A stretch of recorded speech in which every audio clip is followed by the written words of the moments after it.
кайсы убакта бузулат экен жана кайсы убакта Жаркына Шаршеналиева жана курбалдаштары 9 жылдан бери эскилиги эчак жеткенден мына кулай турган Нарын районунун Экинарын айылындагы Мукаш Мамбет сатындагы орто мектепте окуп келишет.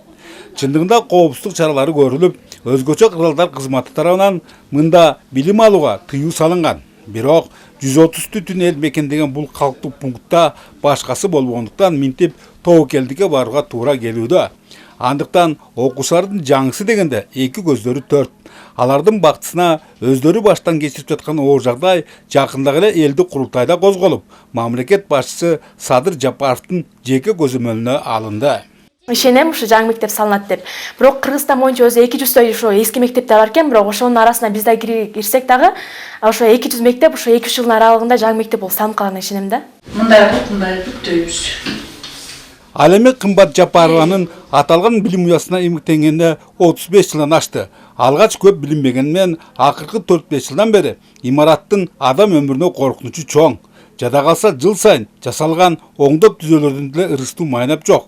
Айрыкча ар жак бер жагы тартыла берип, тамтыгы чыккан чатырчасынан топурак кум куюлуп, шыптардын күп этип түшүп калар күнү анча алыс эместей. Балдарды окутуу керек, биздин милдет ушул да. Иштеп жатабыз, аварийный абалда, үстүмдө эме кылганда спонсорду таап жетекчибиз үстүмдө темир менен тарттырып коет, анан кооп. Ушуга карабай Мукаш Мамбет сатындагы орто мектепте учурда 135 бала билим алышууда. Жергиликтүүлөрдүн айтымдарында балдар кыздары сабактан келгиче саналары санга, ойлору оңго бөлүнөт. Башка жакка которсокпу дешет, бирок тоо арасындагы айылга жакынын аралыгы 10 чакырым. Кышкысын кар калың түссө, байланыш такыр үзүлүп, экинарыңдар өздөрү менен өздөрү. Мектептин дээрлик бардык класстардын үстүнүн шыбы мына монтуп салаңдап, эртеңги бүрсүгүнү түшүп кетиши толук мүмкүн. Албетте анын бетин аргысын. Ошондой эле мектепти жылуутуудагы өзүнчө чоң маселе өзүңүздөр көрүп тургандай, мектеп мына ушул эски контрамарка аркылуу жылыйт. Ал эми мына мондай тешиктерден чыккан из сабактын натыйжалуу өтүшүнө кедерги.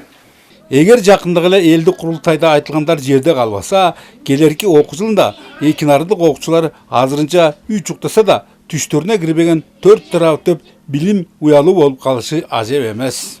Курулушка керек документтерди жанагы архитектуралык пландоо боюнча, инженерлик техникалык шарттар боюнча документтер бардыгын даярдаганбыз.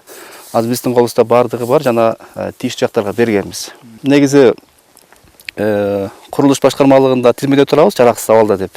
Бирок жылга эле ошол тизмеге кирбей келебиз да курулушка. Дейинкиси Нарын облусунда жогорудагыдай аянычтуу тагдырга калышкан мектептер оңдоп салынат.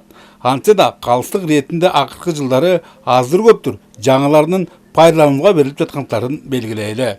Бөлөкбай Шеримбеков, Нурбек Рахманов, ЛТР, Нарын.